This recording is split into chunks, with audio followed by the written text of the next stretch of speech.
아니, 저 아이는? 주막에 앉아있던 한 관상가가 포졸들에 끌려가는 아이를 보고 멈춰 세웁니다. 내 전재산이요. 고작 이 아이를 전재산에 사겠다고? 관상가의 말에 비웃던 포졸들은 관상가에게 돈을 건네받고는 아이를 넘겨주게 됩니다. 주변 사람들은 도대체 저 쓸데없는 아이를 왜 사냐며 이해하지 못했지요. 그런데 누가 알았을까요? 15년 뒤 관상가는 그 일로 조선의 국왕에게 큰 절을 받게 되는데요. 아버지, 정말 감사합니다. 나라를 이끄는 이 나라의 임금님이 관상가 앞에 무릎 꿇고 오열한 이유는 대체 무엇이었을까요? 구독과 좋아요 눌러주시고 어디서 듣고 계신지 댓글로 꼭 알려주세요. 전해 들은 야담 시작합니다. 옛날 옛적 한야, 흙먼지가 피어오르는 길 위로 낡은 수레 하나가 느리게 지나가고 있었어요. 수레 위에는 아이가 앉아 있었지요. 6살 남짓이었는데 아이는 울지도 몸부림치지도 않았습니다. 길가에 늘어선 사람들이 수군거렸어요. 역적의 자식이라더라. 어린 것이 저 꼴이 되었네. 쯧쯧 부모 잘못 만나면 저리 되는 거야. 조용히 해. 괜히 엮이면 우리도 다쳐. 바로 그때였어요.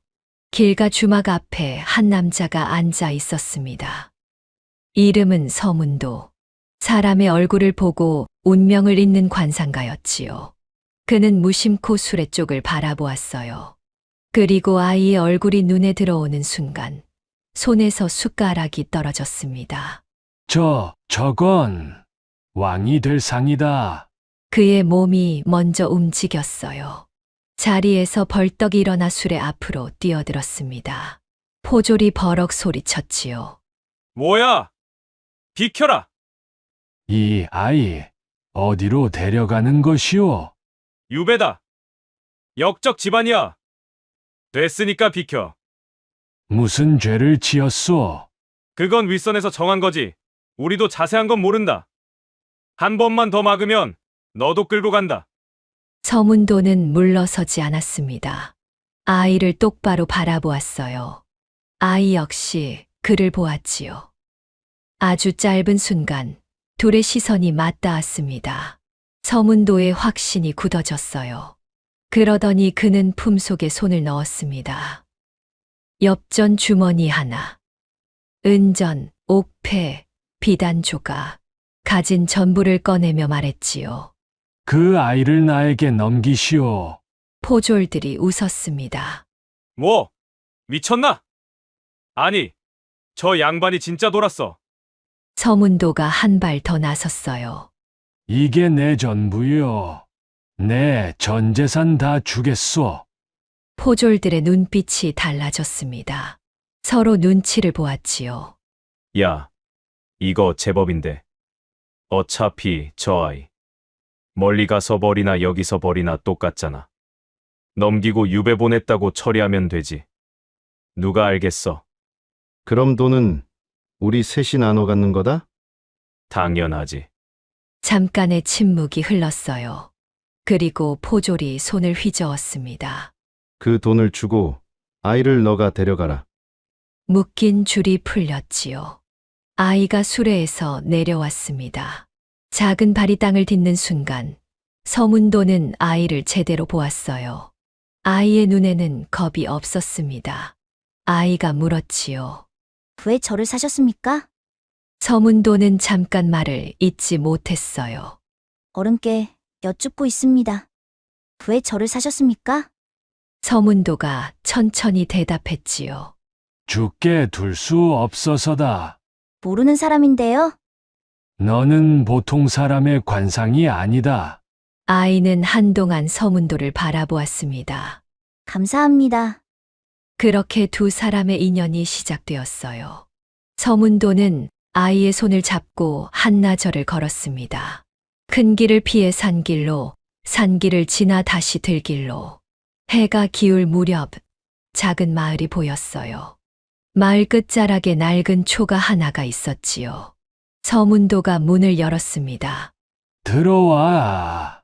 오늘부터 여기서 지낸다. 예, 불편해도 참아야 한다. 알겠느냐? 예, 알겠습니다. 서문도는 아이를 마주 보고 앉았어요. 이름이 뭐냐? 이연입니다. 누가 지어주었느냐? 아버지가 지어주셨다고 들었습니다. 서문도가 천천히 입을 열었지요. 이현아, 앞으로 네 이름을 함부로 말하지 마. 왜 그렇습니까? 살고 싶으면 정체를 숨겨야 한다. 네가 누구인지, 어디서 왔는지 아무에게도 말하면 안 된다. 아이의 눈이 잠깐 흔들렸어요. 알겠습니다. 바로 그때 아이의 배에서 소리가 났지요. 서문도가 보따리에서 식은 주먹밥을 꺼냈습니다. 먹어라. 아이가 주먹밥을 천천히 먹었어요. 아이가 다 먹고 나서 물었습니다. 어른을 스승님이라 불러도 되겠습니까? 그래, 스승이라 불러라.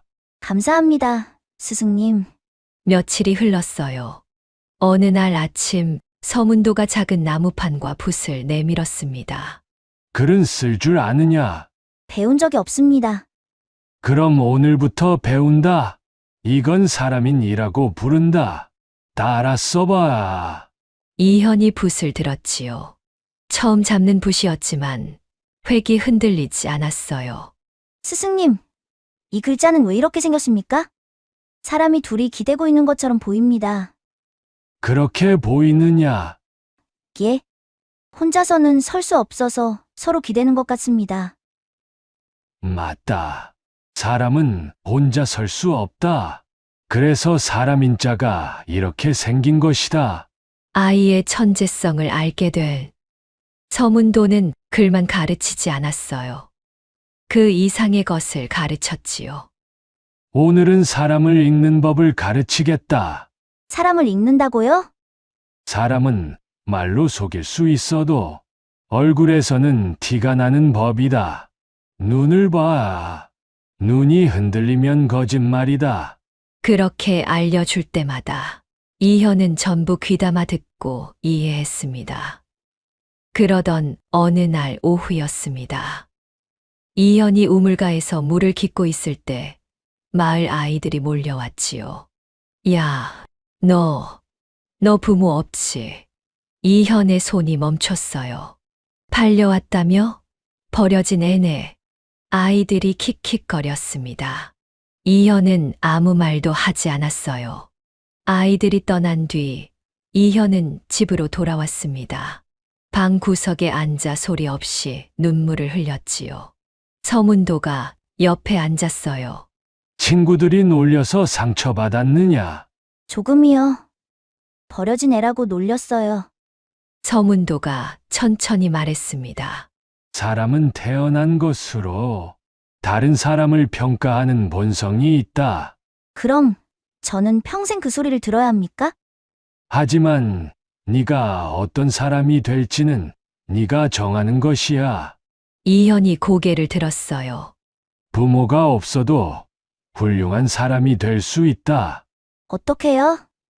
네가 어떤 사람인지 보여주면 된다. 말이 아니라 행동으로. 서문도가 아이의 어깨를 잡았지요. 씩씩하게 이겨야 한다. 이현이 눈물을 닦았어요. 알겠습니다, 스승님. 그 후 몇 해가 흘렀습니다. 이현은 12살이 되었어요. 서문도와 이현이 저녁을 먹고 있을 때 밖에서 소란이 들려왔어요. 도둑이야. 창고가 털렸어. 서문도가 고개를 들었습니다. 무슨 일이냐? 이현도 귀를 기울였지요. 밖에서 사람들의 목소리가 점점 커졌어요. 쌀이 다 없어졌다니까. 누가 그랬어? 몰라. 아침에 보니까 텅 비어 있었어. 서문도가 일어섰습니다. 둘이 밖으로 나왔어요. 마을 한가운데 사람들이 모여 있었습니다. 창고 앞이었지요. 마을 이장이 얼굴이 벌겋게 달아올라 소리치고 있었어요. 누구야? 누가 이런 짓을 했어? 이장님, 진정하세요. 진정을 해. 한 해 농사가 다 들어 있었는데. 관아에서 나온 아전 하나가 창고를 둘러보았습니다. 자물쇠는 멀쩡하군. 그러니까 이상하다는 거예요. 자물쇠가 멀쩡한데 어떻게 들어갔겠어요? 사람들이 웅성거렸어요.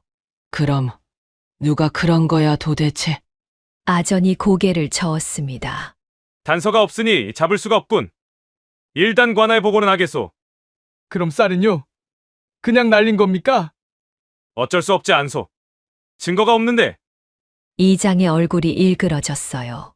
바로 그때였습니다.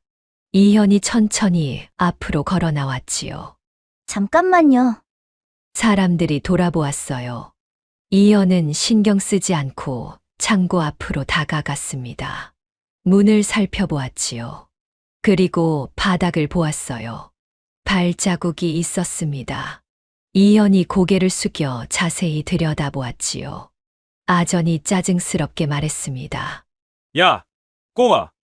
뭐 하는 거야? 저 뒤로 물러너. 잠깐만요. 보여드릴 게 있습니다. 이현이 일어서며 말했어요. 이건 밖에서 들어온 게 아닙니다. 사람들이 웅성거렸습니다. 이현이 문을 가리켰지요. 자물쇠가 멀쩡하다고 하셨죠? 안에서 열었기 때문입니다. 안에서? 이장이 펄쩍 뛰었어요. 말도 안 돼.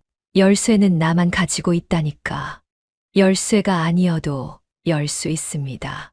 안에서 빗장을 밀면 됩니다. 사람들이 술렁였지요. 아전이 눈을 가늘게 떴습니다. 그럼 범인이 안에 숨어 있다가 나왔다는 거냐? 아닙니다. 범인은 처음부터 안에 들어갈 수 있는 사람입니다. 무슨 뜻이야? 이현이 바닥을 가리켰어요. 발자국을 보세요. 발자국. 한 방향입니다. 들어간 발자국만 있고 나온 발자국이 없어요. 사람들이 바닥을 내려다보았습니다. 정말이네. 어떻게 된 거지? 이현이 말을 이었지요. 쌀을 옮긴 흔적도 이상합니다. 급하게 가져간 게 아닙니다. 차근차근 옮겼어요. 흘린 쌀이 거의 없습니다. 아전의 표정이 달라졌습니다. 그래서 결론이 뭐냐? 이현이 사람들을 둘러보았어요. 범인은 이 창고에 원래 자주 드나드는 사람입니다. 그런 사람이 누가 있어? 한 명 있지요. 쌀을 관리하는 사람이요. 순간 공기가 바뀌었지요. 이현의 눈이 한 사람에게 멈췄습니다. 저 사람입니다. 모두가 돌아보았어요. 창고직이었습니다. 그의 얼굴이 하얗게 질렸지요. 뭐야? 무슨 소리야? 이현이 차분하게 말했습니다. 발자국 크기가 같습니다. 그건 우연이야? 발에 쌀이 묻어 있습니다. 사람들의 시선이 창고지기의 발로 향했어요. 집신 틈 사이로 흰 쌀알이 끼어 있었지요. 저건. 창고지기가 말을 더듬었습니다. 창고지기의 얼굴이 일그러졌어요. 그리고 창고지기가 무릎을 꿇었어요. 내가 그랬어. 사람들이 술렁였습니다. 부모야. 진짜였어? 이 사람이? 이장이 달려들었지요. 이 사람아, 왜 그런 짓을 했어? 빚이 있었어. 갚아야 했단 말이야. 그렇다고 마을 쌀을 훔쳐 다 같이 굶으라고? 창고지기가 고개를 떨궜습니다. 이현은 아무 말도 하지 않았습니다. 사람들이 웅성거렸어요. 저 애가 잡았네? 어떻게 알았지? 발자국만 보고 서문도는 멀리서 지켜보고 있었지요. 입꼬리가 살짝 올라갔습니다. 집으로 돌아오는 길. 서문도가 물었어요. 어떻게 알았느냐? 스님께서 가르쳐 주신 대로 했습니다. 내가 가르친 대로. 사람을 보라고 하셨지 않습니까? 눈이 흔들리는 사람을 찾으면 된다고요. 창고지기가 계속 발을 움직였습니다. 숨기려는 것처럼요. 서문도가 고개를 끄덕였지요. 잘했다. 이현이 멈칫했습니다. 서문도에게 칭찬을 들은 건 처음이었어요. 스승님, 감사합니다. 서문도가 피식 웃었지요. 그날 이후 마을에 소문이 돌았습니다.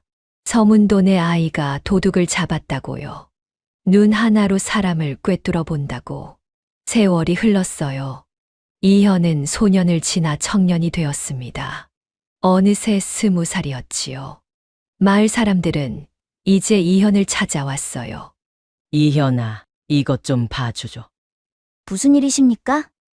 옆집 사람이 내 땅을 침범했어. 경계가 여기라니까 저기라니까 싸우는 중이야. 가보겠습니다. 이현이 땅을 살펴보았지요. 나무 사이의 거리, 물길의 방향, 오래된 돌의 위치. 경계는 여기입니다. 기돌이 원래 경계석입니다. 오래되어서 묻혀 있었을 뿐이에요.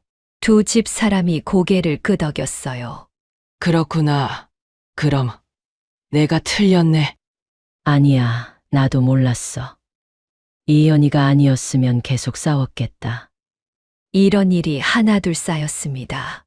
분쟁이 생기면 이현을 찾았지요. 계산이 필요하면 이현을 불렀어요. 그 청년한테 가봐. 다 해결해 준다니까. 머리가 비상해. 이현은 점점 이름이 알려졌어요. 어느 날 저녁, 서문도와 이현이 마주 앉아 있었습니다. 서문도가 말했지요. 요즘 바쁜 것 같구나. 사람들이 찾아와서요. 잘하고 있다. 이현이 고개를 숙였습니다. 하지만 표정이 밝지 않았지요. 서문도가 물었어요. 왜 그러느냐? 무슨 일 있느냐? 이현이 잠시 망설였습니다. 그리고 천천히 입을 열었지요. 스승님, 말해라. 사람들이 저를 좋아합니다. 찾아오고 고마워하고 칭찬도 합니다. 하지만 정작 중요한 자리에는 부르지 않습니다. 서문도의 눈이 가늘어졌지요. 중요한 자리라면 마을 일을 결정하는 자리요. 어른들이 모이는 자리에는 저를 부르지 않습니다. 왜 그렇다고 생각하느냐? 이현이 쓴웃음을 지었어요. 부모가 없어서입니다. 서문도는 아무 말도 하지 않았습니다. 이현이 말을 이었지요. 아무리 일을 잘해도 사람들은 결국 물어봅니다. 저 청년 부모가 누구냐고요. 그래서 부모가 없다고 하면 그 뒤로는 중요한 일을 맡기지 않아요. 서문도의 가슴이 무거워졌습니다. 이현이 고개를 들었어요. 스승님, 말해라. 저는 어디서 온 사람입니까? 서문도의 손이 멈췄지요. 왜 묻느냐? 가끔 궁금합니다. 제 부모가 누구인지, 왜 저를 버렸는지, 아니면 버린 게 아니라 무슨 일이 있었던 건지. 이현의 눈이 흔들리고 있었습니다. 스승님께서는 알고 계십니까? 서문도는 한동안 대답하지 않았어요. 이현아, 지금은 말해줄 수 없다. 이현의 얼굴에 실망이 스쳤습니다. 하지만 때가 되면 알려주마. 때가 되면요? 그래. 지금 말해주면 너에게 좋지 않다. 이현은 더 묻지 않았습니다. 하지만 눈빛은 여전히 무언가를 찾고 있었지요. 그날 밤, 서문도는 잠들지 못했어요. 이현의 물음이 머릿속을 맴돌았습니다. 저는 어디서 온 사람입니까? 사실 서문도는 정확히는 모르지만 짐작은 하고 있었습니다. 그 아이의 얼굴, 왕이 될 상, 그리고 역적으로 몰린 집안, 이 모든 것이 연결되어 있었어요. 서문도는 밤하늘을 올려다보았습니다. 이제 알아봐야 할 때가 됐구나. 더는 미룰 수 없다는 걸 느꼈지요. 이현이 스스로 묻기 시작했으니까요. 서문도는 더 이상 미룰 수 없다고 느꼈습니다. 서문도는 결국 다시 그 길로 향했습니다. 처음 이현을 넘겨받았던 나루터였어요. 길을 걸으며 과거를 떠올렸지요. 그날의 일들이 하나씩 스쳐 지나갔습니다. 죄인이라기엔 지나치게 조심스러웠던 포졸들, 설명되지 않던 죄목, 그리고 6살 아이답지 않던 태도. 나루터에 도착한 서문도는 사람 많은 곳을 피했어요. 대신 한적한 주막을 찾았지요. 늙은 뱃사공이 술을 마시고 있었습니다. 서문도가 옆에 앉았어요. 한 잔 사도 되겠소. 공짜 술을 마다할 사람이 어디 있소. 뱃사공이 허허 웃었지요. 술잔이 몇 번 오갔습니다. 서문도가 아무렇지 않게 물었어요. 이 나루터 오래 다녔소. 20년은 넘었지. 그럼 별일 다 봤겠구만. 그럼요. 사람 사는 게 다 거기서 거기지만 가끔 이상한 일도 있었지. 서문도가 술을 따르며 물었습니다. 이상한 일이라면? 글쎄, 예전에 어린 죄인 하나 지나간 적 있었는데 서문도의 귀가 열렸지요. 어린 죄인이요? 응. 5살쯤 됐을까. 손목이 묶여 있었는데 이상하게 포졸들이 조심스럽더라고. 조심스럽다니? 죄인을 끌고 가는데 마치 귀한 물건 다루듯 했어. 욕도 안 하고 주막 노파가 옆에서 끼어들었습니다. 나도 기억나. 그날 밤에 포졸들이 장부 고쳐 쓰더라고. 장부를? 응. 몰래 뭔가 지우고 다시 쓰고 애를 누명 씌워서 보내는 느낌이었어. 서문도의 눈이 가늘어졌지요. 그 애가 무슨 죄를 지었는지는 아시오? 몰라. 아무도 안 가르쳐줬어. 뱃사공이 술잔을 기울이며 중얼거렸습니다. 근데 말이야. 말해보시오. 괜히 상전들 피 섞인 애 건드렸다가 우리가 죽을 뻔했다니까. 서문도의 손이 멈췄어요. 상전들 피라고 했소. 포졸 하나가 취해서 그러더라고. 높은 데서 내려온 애라고. 우리 같은 놈들이 알면 안 되는 거라고. 그 말이 떨어지는 순간 서문도의 머릿속에서 무언가가 맞춰졌습니다. 그래요. 고맙소. 서문도는 더 묻지 않았어요. 이미 충분했지요. 며칠 뒤 서문도는 산속 작은 절을 찾아갔습니다. 그곳에 한 노인이 살고 있었지요. 예전에 궁에서 심부름을 돌던 내관 출신이었어요. 지금은 세상을 등지고 조용히 살고 있었습니다. 서문도가 공손히 인사했지요. 오랜만에 뵙습니다. 자네가 여길 어떻게? 지나가다 들렀습니다. 관상 한번 봐드릴까 합니다. 관상. 이 늙은이 관상을 봐서 뭘 하게. 그래도 한번 보시지요. 노인이 피식 웃었어요. 그래, 심심하던 참이니 봐라. 서문도가 노인의 얼굴을 살피는 척했습니다. 그리고 천천히 말을 꺼냈지요. 어르신, 혹시 이런 얼굴을 가진 집안을 본 적 있으십니까? 이런 얼굴이라니? 서문도가 묘사하기 시작했어요. 이마가 넓고 눈이 길게 빠졌고 어릴 때부터 기운이 남다른 얼굴입니다. 노인의 눈이 잠깐 흔들렸지요. 왜 그런 걸 묻나? 궁금해서 여쭤봅니다. 노인이 한동안 침묵했습니다. 그리고 낮게 말했어요. 그렇다면 떠오르는 집안이 하나 있지. 어떤 집안입니까? 몇 해 전에 갑자기 사라진 집안이야. 서문도의 심장이 빨라졌지요. 사라졌다니요. 지금 임금의 친동생 집안이다. 영안대군이라고 했나? 영안대군이요? 그래. 반역으로 몰려서 집안이 다 뒤집혔지. 근데 이상한 게 많았어. 무엇이 이상했습니까? 노인이 목소리를 낮췄습니다. 반역이라고 하기엔 증거가 너무 빈약했어. 그리고 처리가 너무 빨랐지. 처리가 빨랐다고요? 하룻밤 사이에 다 끝났어. 마치 누가 미리 준비한 것처럼. 서문도의 입이 바짝 말랐지요. 그 집안에 아이가 있었습니까? 있었지. 어린 아들 하나. 그 아이는 어떻게 됐습니까? 노인이 고개를 저었어요. 몰라. 유배 갔다고도 하고 죽었다고도 하고 확실한 건 아무도 몰라. 그 아이의 얼굴은 어땠습니까? 지금 임금의 동생이 방금 자네가 말한 얼굴과 비슷한 얼굴이었어. 서문도의 숨이 멎었지요. 그렇다면 그 아이도 닮았겠지. 피는 못 속이니까. 서문도는 더 묻지 않았습니다. 저를 나와 하늘을 올려다보았지요. 그렇다면 저 아이는 확신에 가까운 결론에 닿았어요. 이현은 왕가의 핏줄이었습니다. 그리고 살아있으면 누군가에게 반드시 위협이 되는 존재였지요. 어째서 저런 아이가 이런 자리에 떨어졌나. 서문도는 한숨을 내쉬었습니다. 그리고 결심했어요. 이제는 숨기는 것만으로는 부족하다고. 며칠 뒤 서문도가 집으로 돌아왔습니다. 이현이 마중을 나왔지요.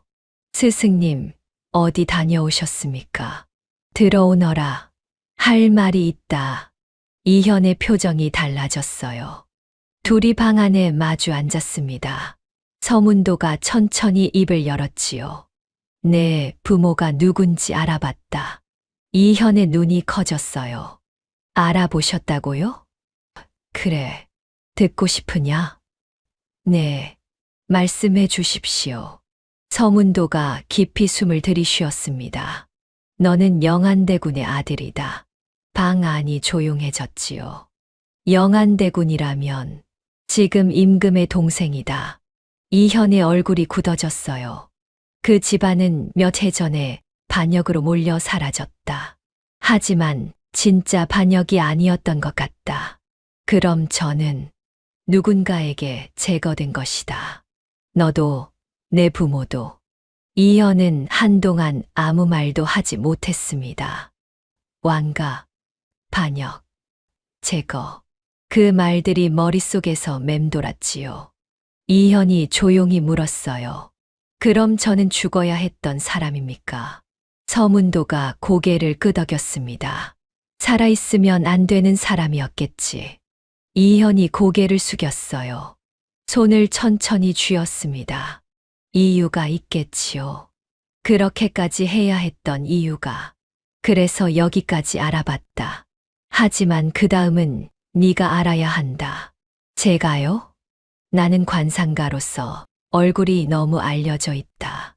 더 이상 비밀을 파는 건 위험해. 이현이 고개를 들었어요. 눈빛이 전과 달랐습니다. 제가 알아보겠습니다. 제 일이니까요. 이현이 일어섰지요. 감사합니다. 스승님. 여기까지 알아봐 주셔서. 다음 날 이현은 장터로 나갔습니다. 사람들이 모여 술을 마시고 있었지요. 이현이 자연스럽게 끼어들었어요. 한잔 해도 되겠습니까? 그래, 앉아. 술잔이 오갔습니다. 이현이 아무렇지 않게 말했지요. 몇 해 전 이야기인데요. 뭔데? 어떤 집안이 갑자기 사라졌다고 하더군요. 그런 거야 많지. 왜? 이현이 웃으며 잔을 들었어요. 근데 그 집안 아이가 다시 나타났다는 얘기가 있더군요. 한 사람이 웃음을 멈췄습니다. 헛소리겠지. 글쎄요. 일주일 뒤에 이 장터로 온다던데요. 이현은 일부러 소문을 내면 자신의 집안을 공격한 사람이 장터로 찾아올 거라고 예상했습니다. 그 소문은 조용히 퍼져나갔습니다. 며칠 뒤 다른 자리에서도 같은 말이 돌았어요. 그 집안 아이 살아있다더라. 이 장터로 일주일 뒤에 온다던데. 진짜야? 몰라. 근데 여러 데서 그런 얘기가 나오더라고. 소문은 점점 커졌습니다. 그리고 그 소문을 들은 사람이 있었어요. 검은 옷을 입은 낯선 사내였지요. 그는 주막 구석에 앉아 귀를 기울이고 있었습니다. 그 아이가 살아있다고? 사내의 눈이 가늘어졌어요. 처리가 제대로 안 됐단 말인가. 그는 며칠 동안 같은 소문을 추적했습니다. 여러 곳에서 같은 이야기가 나왔지요. 우연이 아니다. 반드시 확인해야 한다. 그날 밤 그는 움직였습니다. 그 아이가 정말 살아있다면 이번에 끝낸다. 일주일이 지났습니다. 장터는 평소보다 더 붐볐어요. 소문 때문이었는지 사람들이 유난히 많았지요. 이현은 국밥집 한쪽에 앉아 있었습니다. 평소처럼 밥을 먹는 척했지만 눈은 쉬지 않고 사람들을 훑고 있었어요. 누가 올까? 속으로 중얼거렸지요. 시간이 한참 흘렀습니다. 점심때가 지나고 해가 기울기 시작했어요. 아무 일도 없는 듯 했지요. 그때였습니다. 검은 옷을 입은 사내 하나가 장터로 들어왔어요. 눈에 띄지 않는 차림이었습니다.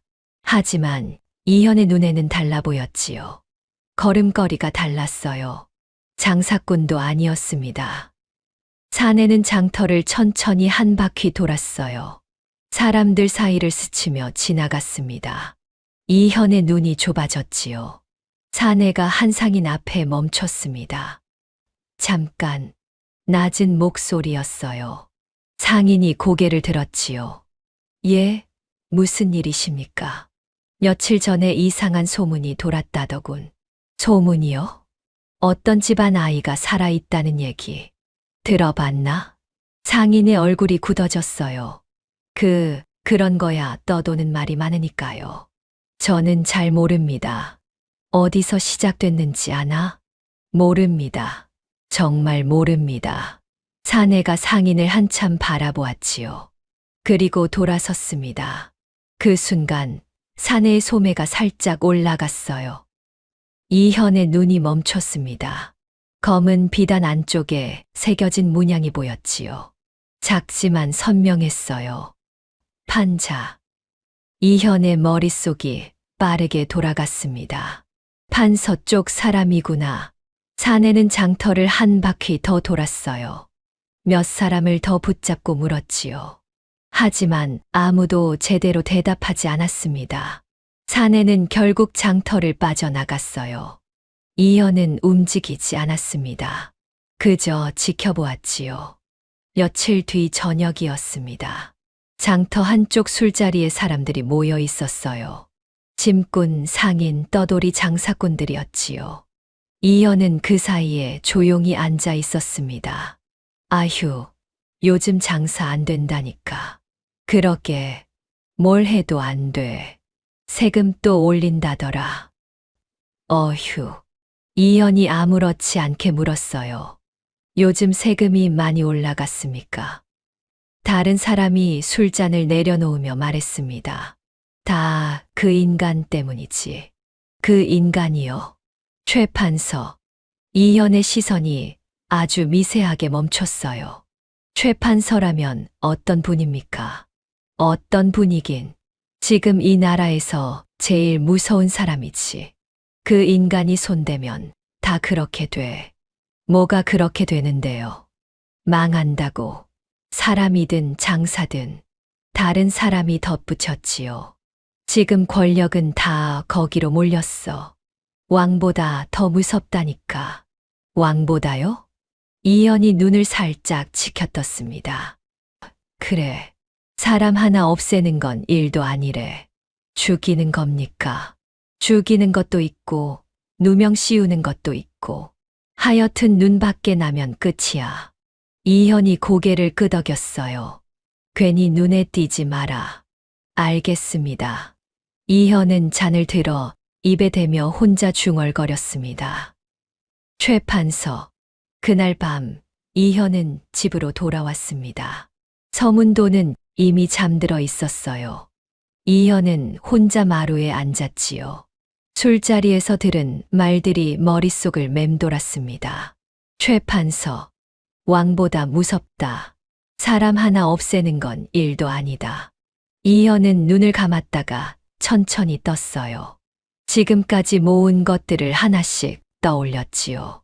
스승님이 알아온 것, 장터에서 본 검은 옷의 사내, 술자리에서 들은 이야기, 모든 것이 한 곳을 가리키고 있었습니다.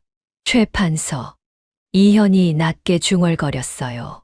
그자가 내 아버지를 죽인 거야. 확신이었지요. 하지만 문제가 있었습니다. 증거가 없어. 이현이 손을 쥐었어요. 밖에서는 잡을 수 없어. 소문만 돌 뿐 아무것도 없어. 잠시 생각에 잠겼지요. 그리고 결론을 내렸습니다. 안으로 들어가야 해. 그 인간 밑으로 들어가야겠어. 며칠 뒤였습니다. 이현은 옷을 바꿔 입었어요. 깨끗했던 옷 대신 낡고 허름한 옷을 걸쳤지요. 말투도 바꿨습니다. 그는 최판서의 관아 앞으로 향했어요. 관아 앞에는 사람들이 모여 있었습니다. 일자리를 구하는 사람들이었지요. 심부름꾼, 짐꾼, 떠돌이. 이현은 그 사이에 섞여 섰어요. 잠시 후 관리 하나가 나왔습니다. 오늘 쓸 사람 몇 명 뽑는다. 쓸모없는 놈들은 꺼져라. 사람들이 웅성거렸지요. 관리가 한 명씩 훑어보기 시작했어요. 너는 뭐 할 줄 아냐? 힘쓰는 일이요. 여기 남아라. 너는 장부 정리 좀 합니다. 그래? 남아. 관리의 시선이 이현에게 멈췄습니다. 너는? 이현이 고개를 숙였어요. 배운 건 없습니다. 배운 게 없어. 그럼 왜 왔어? 하지만 사람 보는 눈이 있습니다. 관리의 눈이 가늘어졌지요. 사람 보는 눈, 그게 뭔 소리야? 거짓말하는 사람을 알아봅니다. 숨기는 게 있는 사람도요. 관리가 피식 웃었어요. 재밌는 놈이네. 잠시 생각하더니 말했습니다. 들어와라. 이현이 고개를 숙였지요. 그날 이현은 최판서의 관아 안으로 들어갔습니다.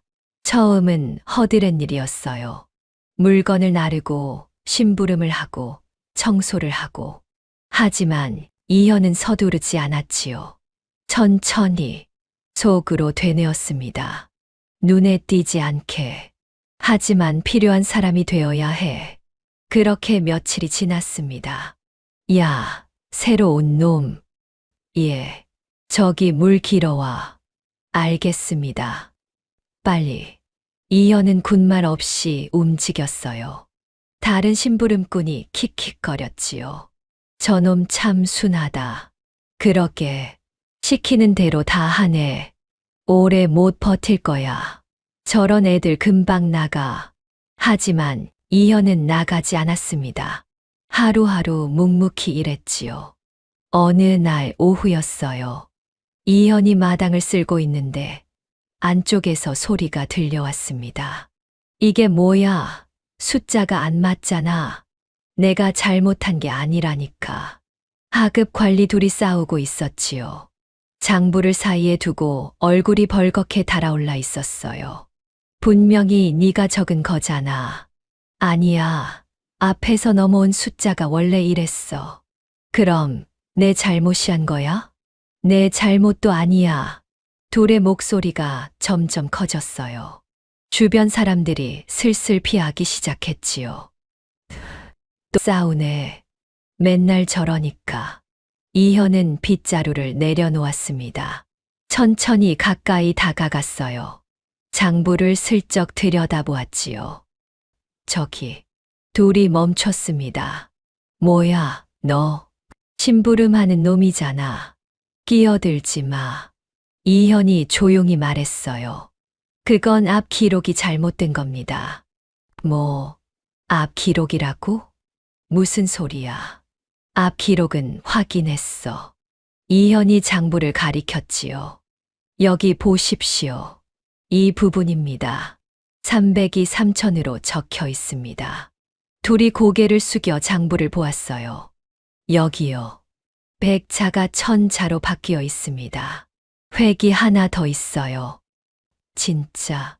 그래서 뒤에 계산이 다 틀어진 겁니다. 앞이 10배가 되니까 뒤도 다 틀어졌어요. 둘이 장부를 들여다보았지요. 잠시 침묵이 흘렀습니다. 진짜네. 어떻게 알았어? 이현이 고개를 숙였어요. 숫자가 이상해서 앞을 보니 보이더군요. 야, 너 글 읽을 줄 알아? 조금 압니다. 조금? 이거 한번 보고 찾은 거잖아. 다른 관리가 물었지요. 너 어디서 배웠어? 여기저기서 주워들었습니다. 관리 둘이 서로 얼굴을 보았습니다. 우리 잘못 아니었네. 휴, 괜히 싸웠네. 둘이 화해했지요. 그리고 이현을 보았어요. 야, 고맙다. 별 말씀을요. 이현은 조용히 물러났어요. 그날 이후 말이 돌기 시작했지요. 저 놈 봤어. 심부름하는 애. 응, 왜? 머리가 돌아가더라고. 장부 한 번 보고 틀린 거 찾아냈어. 진짜, 어떻게? 몰라. 그냥 한 번 보더니 바로 찾아냈대. 쓸만한 놈이야. 심부름만 시키기 아깝다. 소문은 점점 위로 올라갔습니다. 며칠 뒤 이현은 불려갔어요. 네가 장부 틀린 거 찾은 놈이냐? 예, 그렇습니다. 어디서 왔느냐? 시골에서 왔습니다. 부모는 없습니다. 관리가 이현을 위아래로 훑어보았지요. 글을 읽을 줄 아느냐? 조금 압니다. 계산은? 할 줄 압니다. 해봐라. 360에 240을 더하면 600입니다. 1200에서 450을 빼면 750입니다. 관리가 피식 웃었어요. 빠르구나.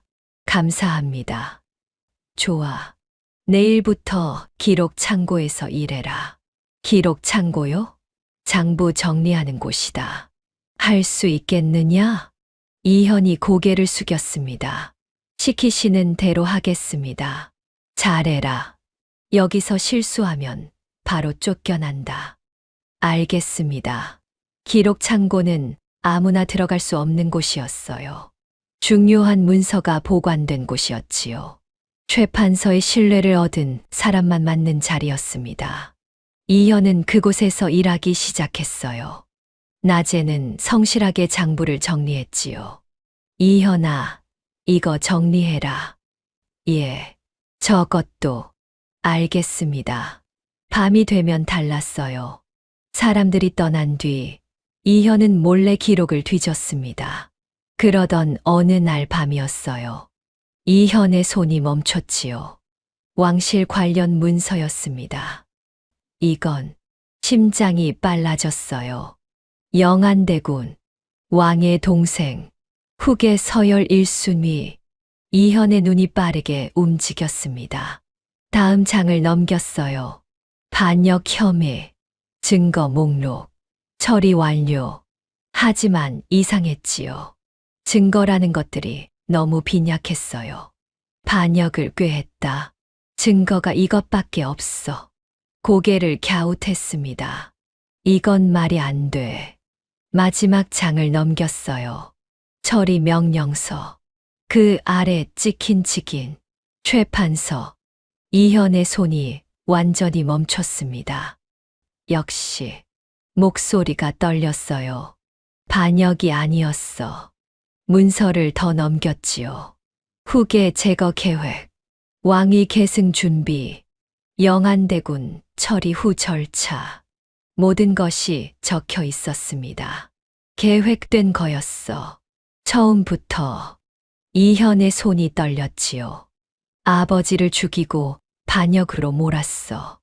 나까지 죽이려 했고. 눈가가 뜨거워졌어요. 아버지. 처음으로 감정이 흔들렸습니다. 눈물이 흐르려 했지요. 하지만 이현은 눈을 질끈 감았어요. 이를 악물었지요. 이현은 빠르게 움직였어요. 핵심 문서 몇 장을 찢어서 품속에 넣었습니다. 이게 증거다. 그리고 조용히 창고를 나왔지요. 며칠 뒤였습니다. 이현은 최판서 앞에 서게 되었어요. 대감께서 부르셨습니다. 들어가십시오. 알겠습니다. 문이 열렸지요. 이현이 안으로 들어갔습니다. 최판서가 앉아 있었어요. 처음으로 가까이에서 보았지요. 평범한 얼굴이었습니다. 특별할 것 없는 중년의 얼굴. 하지만 눈이 달랐어요. 사람을 사람으로 보지 않는 눈, 욕심으로 가득 찬 눈. 이현은 고개를 숙였습니다. 부르셨습니까, 대감? 최 판서가 이현을 바라보았지요. 네가 그놈이냐?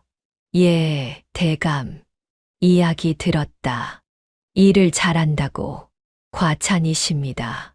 과찬이 아니야. 최 판서가 자리에서 일어났어요. 내 사람들이 칭찬을 잘 안 하거든. 근데 너는 여러 번 칭찬이 올라왔어. 황송합니다. 최 판서가 이현 앞으로 다가왔지요. 시킨 일은 어떻게 하느냐? 실수 없이 합니다. 실수한 적 없느냐? 아직은 없습니다. 아직은 앞으로도 없을 겁니다. 최 판서가 웃었어요. 마음에 드는군. 이현은 아무 말도 하지 않았습니다. 최 판서가 다시 자리에 앉았지요. 질문이 있으면 해봐라. 하나 여쭤도 되겠습니까? 말해봐라. 이현이 고개를 들었어요. 만약 지금 궁궐에 임금께서 돌아가시면 다음 임금은 누가 됩니까? 최 판서의 눈이 번뜩였지요. 잠시 이현을 바라보았습니다. 왜 그런 걸 묻느냐? 궁금해서 여쭤봤습니다. 최 판서가 웃었어요. 똑똑한 놈이로군. 임금이 될 사람은 당연히 나지. 최 판서가 천천히 말했지요. 왕의 아들도 없고 왕의 동생도 없고 남은 건 나뿐이다. 대감께서 유일한 후계시군요. 그렇지. 왕실 친척 중에 관직에 있는 사람은 나밖에 없어. 최 판서가 창밖을 바라보았어요. 왕은 병이 깊다. 오래 못 간다. 그렇습니까? 그러니 준비를 해야지. 이현은 조용히 듣고 있었습니다. 최 판서가 돌아섰지요. 그런데 말이야. 예, 대감. 일은 빨리 처리되는 게 좋지. 무슨 말씀이십니까? 기다리는 건 위험해. 누군가 방해꾼이 나타날 수도 있고. 방해꾼이요.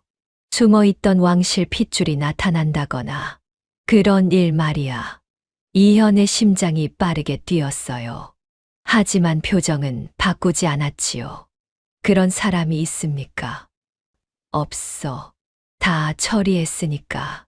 최 판서가 웃었습니다. 그래도 확실하게 하는 게 좋지. 무슨 뜻입니까? 귀를 가까이 대라. 최 판서가 속삭였지요. 왕에게 독이 담긴 음식을 보낼 거다. 이현의 눈이 미세하게 흔들렸습니다. 그걸 네가 운반해라. 제가요? 그래. 넌 얼굴이 안 알려져 있으니까. 의심받지 않아. 하지만 대감, 그건 걱정 마라.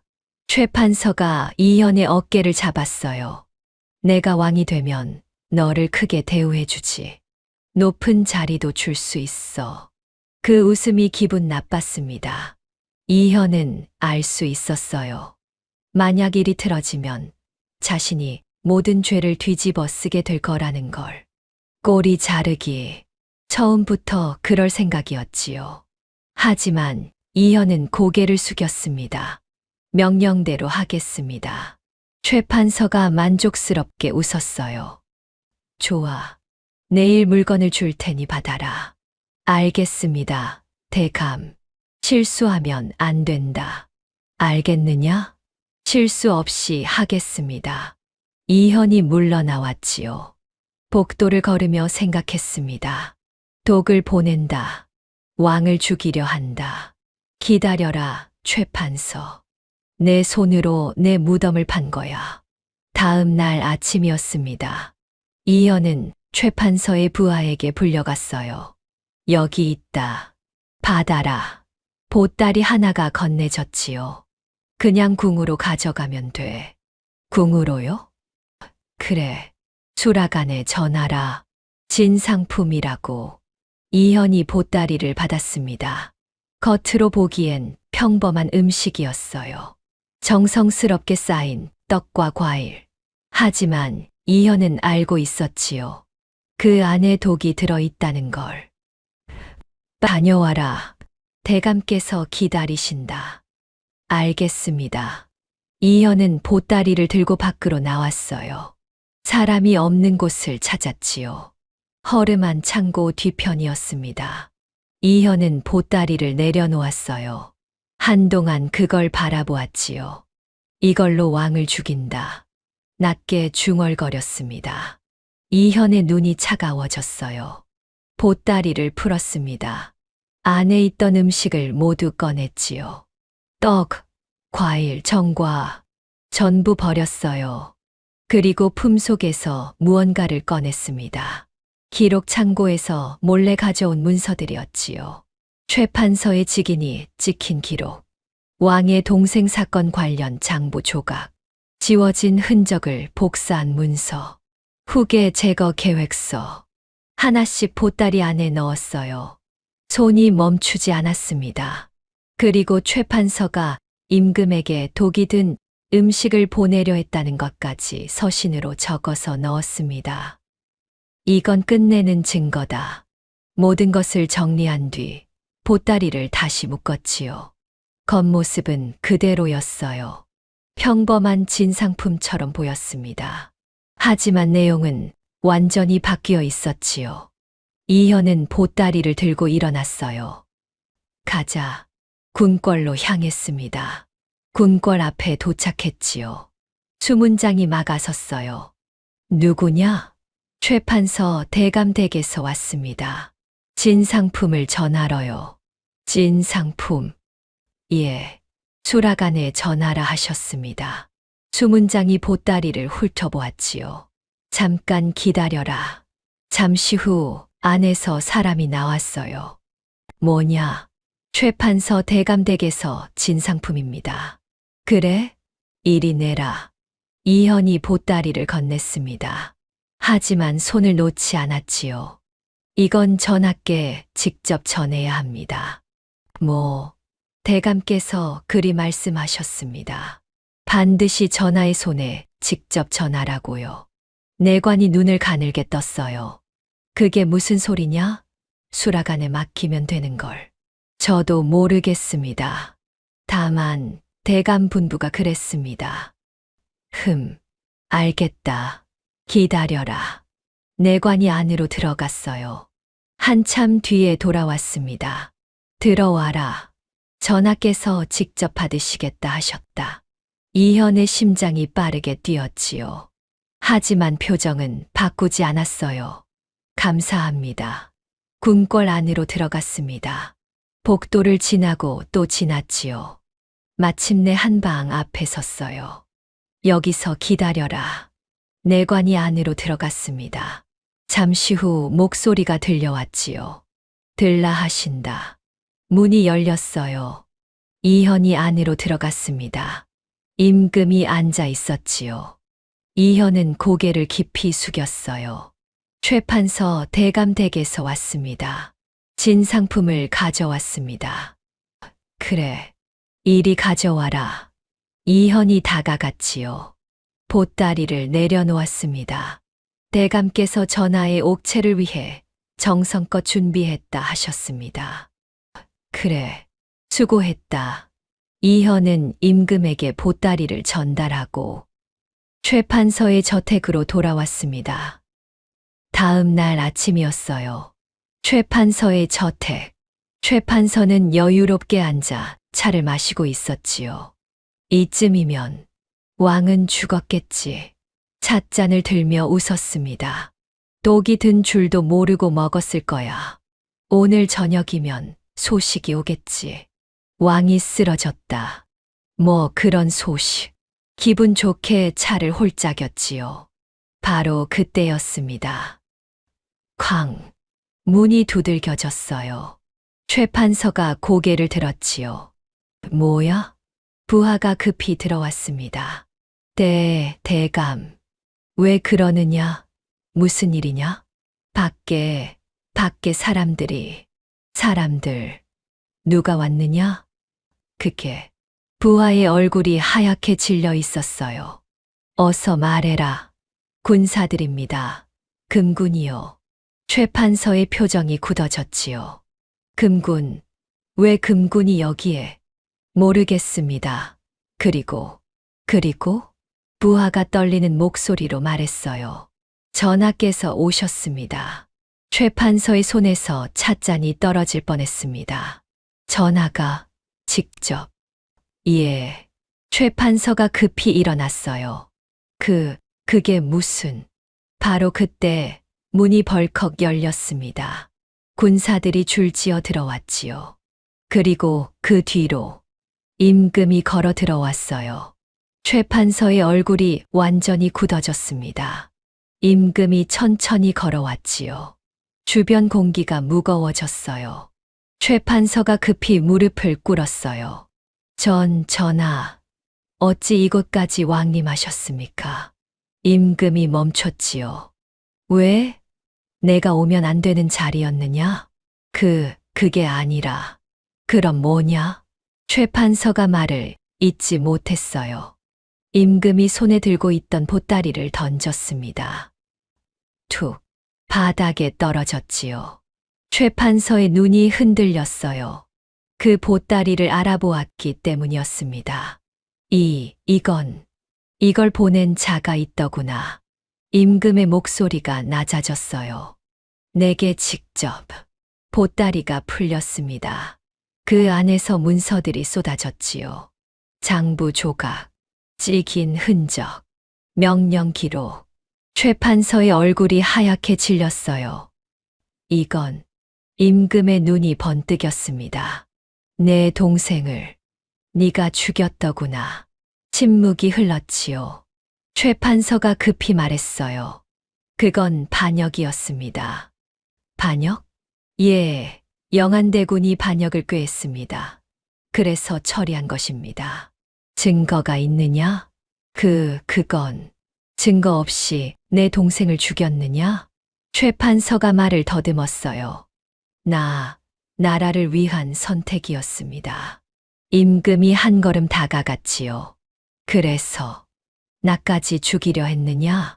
최 판서의 얼굴이 일그러졌어요. 그건 독을 보내놓고 나라를 위한 선택이라 말하는 것이냐? 공기가 얼어붙었습니다. 최 판서가 이를 악물었지요. 그리고 고개를 들었어요. 전하께서는 이미 약해지셨습니다. 뭐라? 이 나라는 강한 자가 이끌어야 합니다. 제가 그 자리에 더 어울립니다. 임금의 눈이 차가워졌어요. 그래서 핏줄까지 끊어냈느냐? 내 동생도, 그 아이도. 최 판서의 눈이 잠깐 흔들렸습니다. 하지만 곧 굳어졌지요. 필요한 일이었습니다. 왕위는 비워둘 수 없으니까요. 짧은 침묵이 흘렀어요. 임금의 눈이 완전히 변했습니다. 끝났구나. 최 판서가 말했지요. 지금이라도 늦지 않았습니다. 제가 왕이 되면 입 닫아라. 임금이 손을 들었지요. 잡아라. 군사들이 움직였습니다. 최 판서가 발버둥 쳤어요. 전하, 이 나라를 위해서였습니다. 제가 더 잘할 수 있습니다. 임금이 돌아섰지요. 나라를 위한다는 자가 나라를 죽이려 했구나. 최 판서가 끌려갔습니다. 그의 목소리가 점점 멀어졌지요. 전하. 마침내 소리가 사라졌어요. 고요가 내려앉았습니다. 임금은 잠시 서 있었지요. 아무 말도 하지 않았어요. 그리고 천천히 입을 열었습니다. 이걸 자료들을 보낸 자가 누구냐? 주변은 조용했어요. 군사들도, 시중들도, 심지어 숨 쉬는 소리조차 죽인 듯 가만히 있었습니다. 임금이 다시 물었지요. 누가 최 판서를 고발하는 서신을 내게 보내줬느냐? 아무도 대답하지 못했어요. 그때 한 사람이 앞으로 나섰지요. 이현이었습니다. 소인입니다. 임금의 눈이 이현에게 멈췄지요. 임금은 이현이 자신의 핏줄과 연결된 사람일 거라는 생각을 못했어요. 네가 보냈느냐? 예, 전하. 어디서 이런 것들을 찾았느냐? 이현은 망설이지 않고 대답했습니다. 판서의 명으로 기록 장부를 정리하다가 확인했습니다. 기록 장부에서 지워진 흔적이 있었으나 완전히 없애지는 못했더군요. 임금은 다시 한번 바닥에 기록을 내려다보았어요. 그리고 아주 낮은 목소리로 중얼거렸지요. 너는 참 대단하구나. 이런 걸 발견해내다니. 잠시 후 임금이 이현에게 가까이 다가왔습니다. 그때까지도 임금은 눈앞에 그 청년이 동생의 핏줄일 거라는 생각은 조금도 하지 못했습니다. 그의 얼굴을 찬찬히 살폈어요. 네가 아니었다면 나는 오늘 이 자리에서 죽었을 것이다. 이현이 고개를 더 깊이 숙였지요. 임금이 잠시 이현을 바라보았어요. 내 공은 가볍지 않다. 궁으로 들라. 직접 상을 내리겠다. 명 받들겠습니다. 며칠 뒤 이현은 궁으로 들어갔습니다. 처음 보는 궁궐은 크고 깊었어요. 붉은 기둥과 높은 처마, 바람에 흔들리는 발 하나까지도 그가 지금껏 살아온 세계와는 전혀 달랐지요. 임금이 이현을 불렀습니다. 앉아라. 황송합니다. 전하. 괜찮다. 편히 앉아라. 이현이 조심스럽게 자리에 앉았어요. 한동안 말없이 차를 마시던 임금이 먼저 입을 열었습니다. 너는 대단한 아이로구나. 과한 말씀입니다. 과하지 않다. 임금이 찻잔을 내려놓았지요. 내 나이에 그런 기록을 읽고 판서의 꿍꿍이를 알아채고 심지어 내게 직접 증거를 보내기까지 했다. 운이 좋았습니다. 운만으로 되는 일이 아니다. 대체 누구에게 그런 것을 배웠느냐? 이현이 잠시 생각했어요. 그리고 대답했지요. 사람을 보는 법은 스승에게 배웠고 의심하는 법은 살아남으면서 배웠습니다. 임금이 그 대답을 듣고 잠시 웃었어요. 하지만 곧 다시 표정이 가라앉았지요. 내 덕에 하마터면 나라를 악귀 같은 자에게 넘길 뻔한 일을 막았다. 전하께서 현명하셨기에 가능한 일이었습니다. 아첨은 하지 않아도 된다. 임금이 이현을 바라보았어요. 무엇을 원하느냐? 관직이든 재물이든 원하는 대로 내리겠다. 그 말을 듣고도 이현은 바로 답하지 않았습니다. 방 안에는 짧은 침묵이 흘렀지요. 이윽고 이현이 무릎을 꿇었어요. 전하, 소인은 상을 받으러 온 것이 아닙니다. 임금의 눈썹이 아주 조금 올라갔습니다. 그러면? 이현이 숨을 한 번 고르고 말했어요. 드릴 말씀이 있습니다. 말해 보아라. 이현의 목소리가 떨렸습니다. 소인은 잠시 멈췄어요. 그리고 다시 입을 열었지요. 전하의 동생 영안대군의 아들입니다. 방 안의 공기가 얼어붙었습니다. 임금은 처음엔 그 말을 이해하지 못한 듯 이현을 바라보기만 했어요. 방금 뭐라 하였느냐? 소인은 영안대군의 아들입니다. 그게 무슨 소리냐? 반역으로 몰려 죽은 것이 아니라 누군가의 손에 제거된 그분의 아들입니다. 임금의 손에 들려있던 찻잔이 미세하게 흔들렸지요. 말도 안 된다. 그 아이는 이미 사라졌다고, 죽었다고. 살아 있습니다. 소인이 그 아이입니다. 임금이 자리에서 일어났어요. 증거가 있느냐?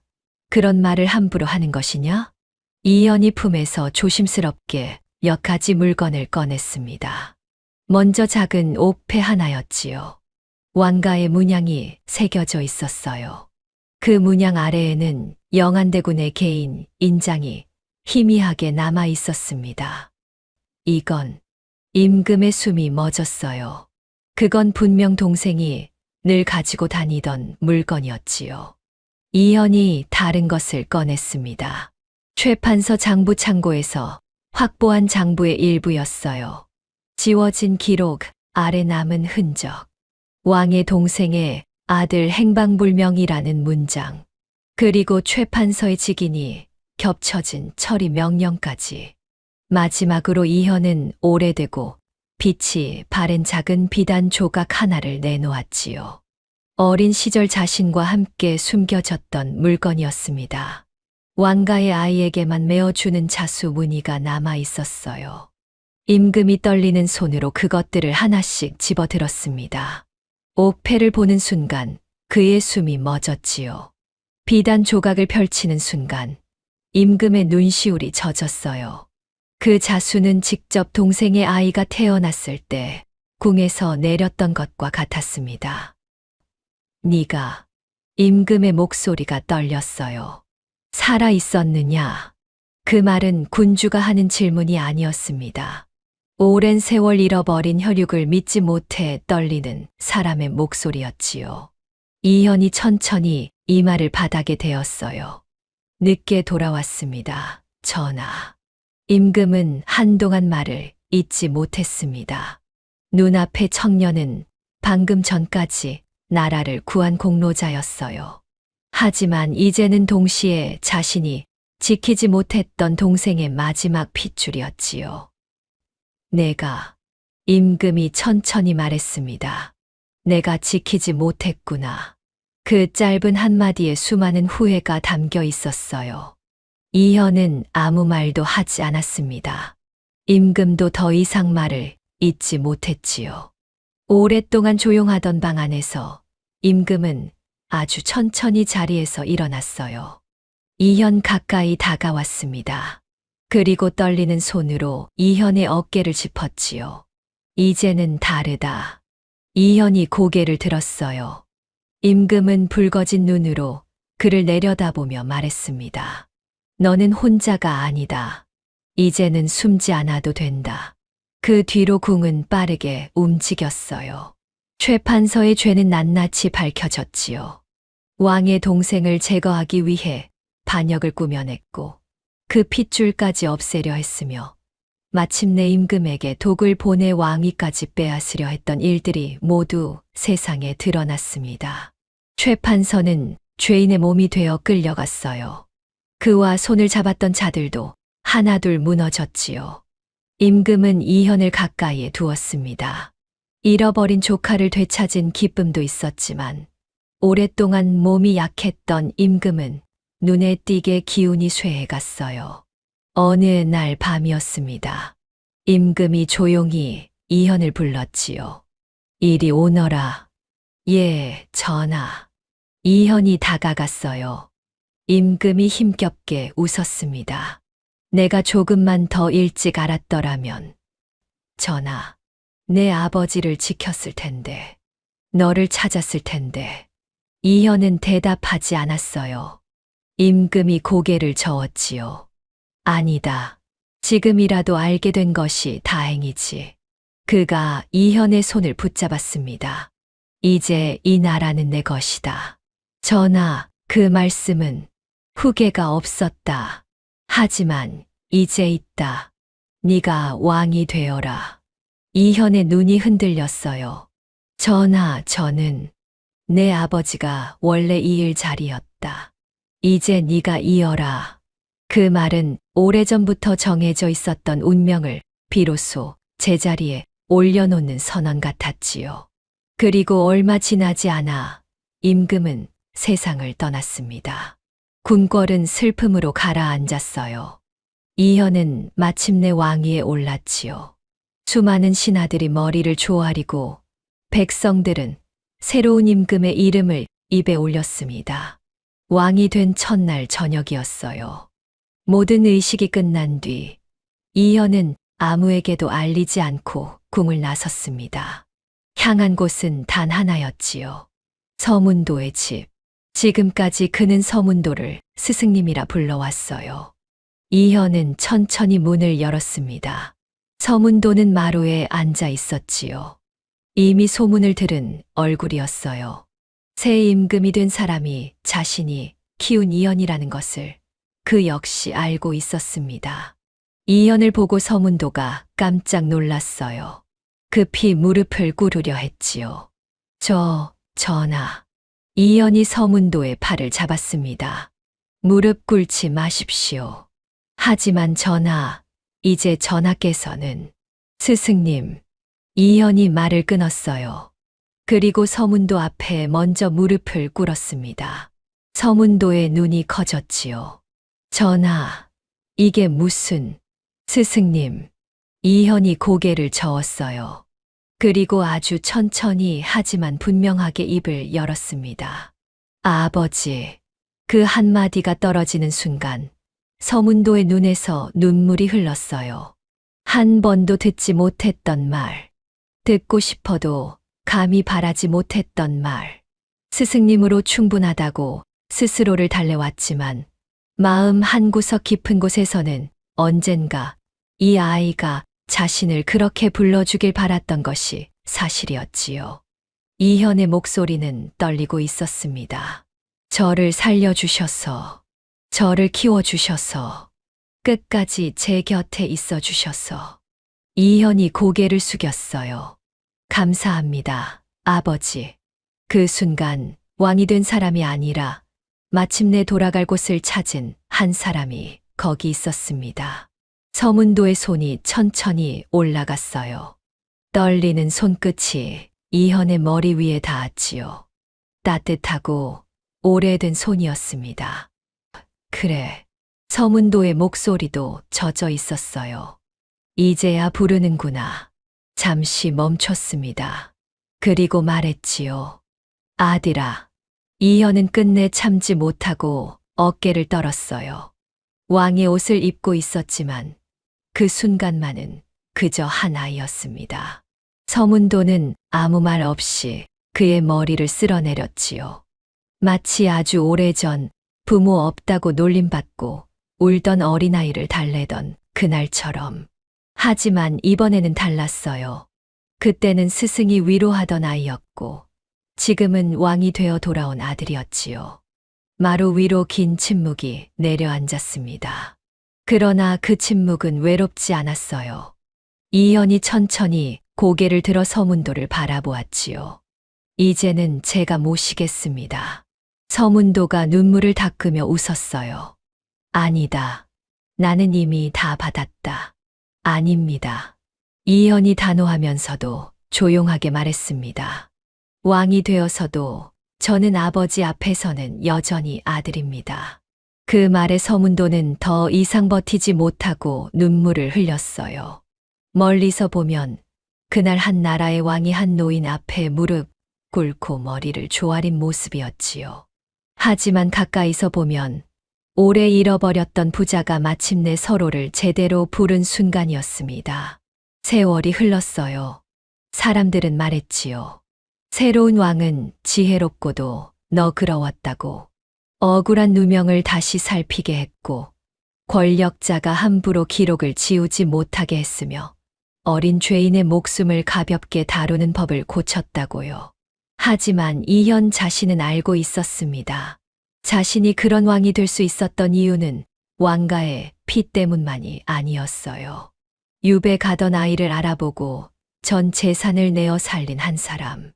그리고 긴 세월 자신을 버리지 않고 가르쳐준 한 사람이 있었기 때문이었지요. 그에게 왕이 된다는 것은 권좌에 오르는 일이기도 했지만 마침내 한 사람의 아들로 설 수 있게 되는 일이기도 했습니다. 흙먼지 날리던 그 길 위에서 시작된 인연은 그렇게 한 나라의 역사가 되었어요. 이야기는 여기까지입니다. 편안한 밤 되시길 바랍니다.